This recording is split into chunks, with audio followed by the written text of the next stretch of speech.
ትወያያታለህ ትወያያታለህ የፈለገ ሰው ይምጣልኝ ይወያያለሁ ብለህ ቪዲዮ ሰርተህ ነበር። ለምን አጠፍክ ካለ?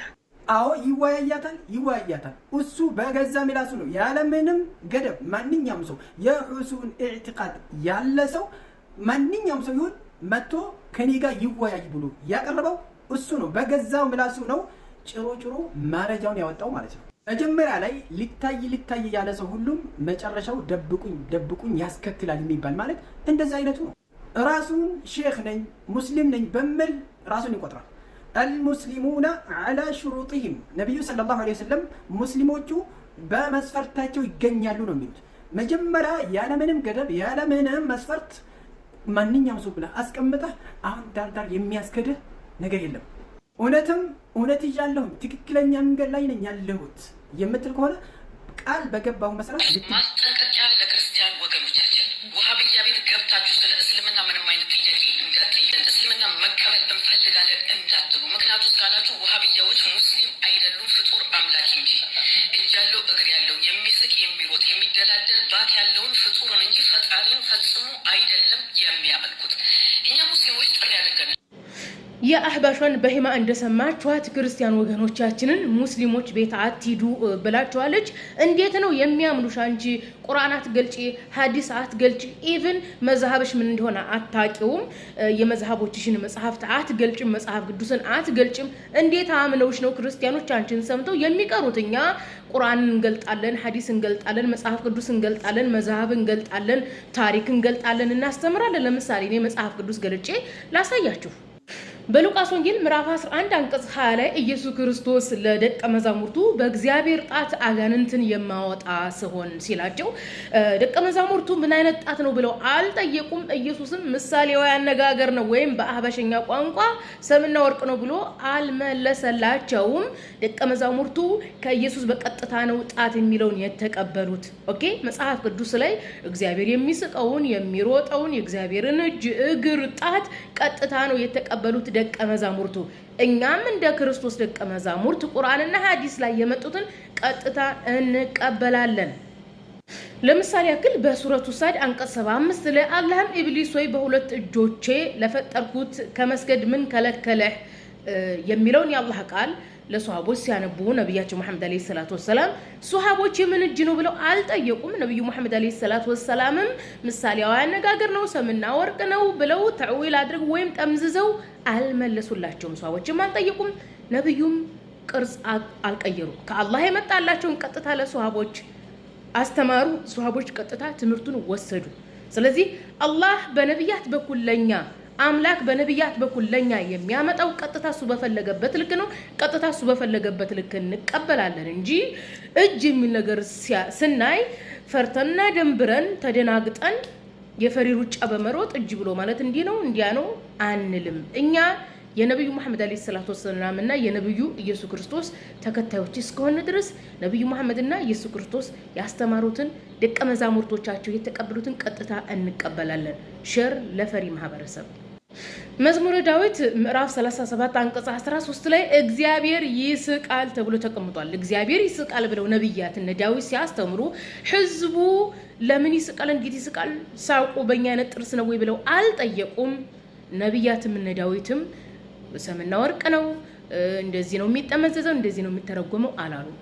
መጽሐፍ ቅዱስ ላይ የእግዚአብሔር እጅ እግር ብዙ ቦታ ተጠቅሷል። ለምሳሌ በሐዋርያት ሥራ ምዕራፍ 7 አንቀጽ 50 ጀምራችሁ ስታነቡ ምድር የእግሬ መረገጫ ናት ብሏል እግዚአብሔር። ይህንን ሲያስተምሩ የሐዋርያት ተከታይ የሆነው ህዝብ የእግዚአብሔር እግር ምን አይነት ነው ብሎ አልጠየቀም። ሐዋርያቱም ኃይል ነው የሆነ ነገር ነው ብለው አልጠመዘዙ። ቀጥታ ከነብያት ያገኙትን ሐዋርያት ለህዝቡ ሰብኳል። ህዝቡም ቀጥታ ተቀብሏቸዋል። መዝሙር ምዕራፍ 119 አንቀጽ 73 ላይ እጆች ሰሩኝ ይላል። እጆች አበጁኝ ይላል እግዚአብሔር። እጆች እንዳሉት በመጽሐፍ ቅዱስ ላይ ተቀምጧል። ይሄንን ሲያስተምር መዝሙር ዳዊት ያው የዳዊት አስተምሮ ነው የነብዩ ዳዊት አስተምሮ ነው ይባላል። ዳዊት ይሄንን ሲል ህዝቡ ዳዊትን የሰማው የእግዚአብሔር እጅ ምን አይነት ነው ብሎ አልጠየቀም። ዳዊትም የእግዚአብሔር እጅ ማለት ሰምና ወርቅ እንዲህ ነው ምሳሌያዊ አነጋገር ነው ዘይቤያዊ አነጋገር ነው ብሎ አልመለሰም። ኦኬ ከእግዚአብሔር ቀጥታ የመጣለትን እሱ አምኗል። እሱ ያመነበትን ለህዝቡ ተናግሯል። ስለዚህ እኛ የምንረዳው ነብያት በተረዱበት ነብያት የተቀበሉትን ቀጥታ እንቀበላለን። ለዚህም ነው የመዛህብ ባለቤቶች አራቱ አኢማዎች ረዲየላሁ ዐንሁ አርዳሁም እንድን ያሉት እናምናለን ያሉት ልክ እንደ ሸሃደተይን ማለት ነው። አላህ ሱብሃነሁ ወተዓላ ለነብያት በሰጠበት ቀጥታ እንቀበላለን።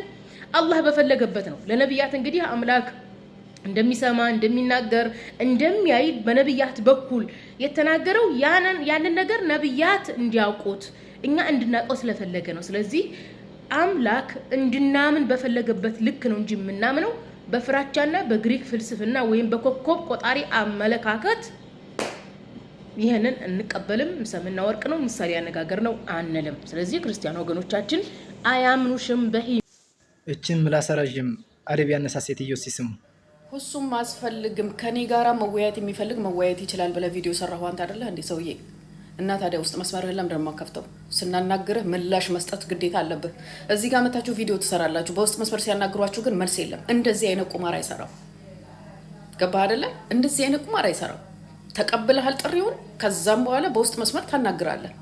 አንተ ቪዲዮ ስትሰራ መርከዘቱ መሻሪዕን ወንድማችንን ኡስታዝ ሰዒድን ሜሽን ማድረግ አለበት። ዝም ብለህ አይደለም እኮ ቪዲዮ የሚሰራው። አንተ አሁን ተቀብለሃል ውይይቱን አይደለ? ሜሽን አድርገው። ከዛም በኋላ እስኪ እንደማይመጣ እኔ በመሆኑ ካንቺ ጋር ነው ውይይቱስ ወይስ ከሱ ጋር ነው? ለምን እሱ አይልክም በውስጥ? ለምን አይጽፍልኝም ነበር በውስጥ? ሳይደርሰው ቀርቶ ነው? ሜንሽን ሳይደረግለት ቀርቶ ነው? አንቺ እንደዋሸሹ ይሄው ብነ ሐሰን የዛኔው ደቂቃዎች ሳያልፉት የዛኔው ነበር ሜንሽን ያደረገለት። ደርሶታል። አውቆ ነው ዝም ያለው፣ ፈርቶ ነው ዝም ያለው። አንቺን የምናቀው ድቤ በመቆርቆር በመጨፈር እንደዚሁም ሰውን በመሳደብ ነው የምናቅሽ። አንቺ ጋር ልወያይ ነው ወይስ ከሱ ጋር ነው? ከሱ ጋር ከሆነ ለምን አይጽፍልኝም በውስጥ? መልስ መስጠት አልፈለገም። በጣም ነው የሚፈራው። ከዚህም በፊት አብረን ተወያይተናል ስለማቀው ማለት ነው። እሱ ይዞ የሚመጣውን ሹሃት ስለማቅ አይቀበልም ይሄን ነገር። አንድን ነገር ለሰው በውስጥ ስልኪ የዛኔው ፎቶ አንስተሽ የዛኔው ቪዲዮ መውጣት ሳይሆን ጠብቀሽ ቲክቶክ ላይ ገብቶ ላያየው ይችላል መስሽን። ስለዚህ መጠበቅ ነበረብሽ። ምን እንደዚህ ያጣደፈሽ? እኔ እኮ ያየሁት መጀመሪያ ቪዲዮዋን ነው። ያው መልክቱ ሳይደርሰኝ ቪዲዮዋን ነው ያየሁት መጀመሪያ። የሚገርማችሁ ነገር ማለት ነው። ቀስበይ እንጂ ቀስበይ። በስድብ ላይ እንወያያለን ስል አንቺን እጠራሻለሁ። አንቺ ምላስሽ በጣም ረጅም ስለሆነ ማለት ነው። ሰውን መሳደብ ዓሊሞችን መሳደብ ስለሆነ ማለት ነው። አንድ ነገር መረዳት ስለማቺ ጭንቅላትሽ በድቤና በሙዚቃው ስለተሞላ በዚህ ነሺዳ ብለሽ በምጨፍሪበት ስለተሞላ አንቺ ለውይይት እኮ አይደለሽም። አንቺ ለስድብ ነው የምንጠራሽ። ለውይይት የተጠራው ደግሞ ይሄው እምቢ ብሏል፣ አልተቀበለም። መጥቶ አሁንም ይወያይ። እኔ ወደ ኋላ አላልኩም። አሁንም መቼም ወደ ኋላ አይደለም። ይምጣና ይወያይ። አላየት ያህል አሁንም ሼር አድርጉና ሁሱ ጋር ራሱ ሐቂቀተን ወረድ ብለን ነው። ሁሱ ጋር ራሱ ወረድ ብለን ነው። ደግሞ ሳትቀየም አንድ ቃል ልንገርህ፣ መማርህን አየን ከስነ ምግባርህ። ፒኤችዲ ስትይዝ ወይ አለማፈርህ። መጀመሪያ ተማር ቃላትን በነፃ መርህ አለውና የስንኝ ፍለጻ።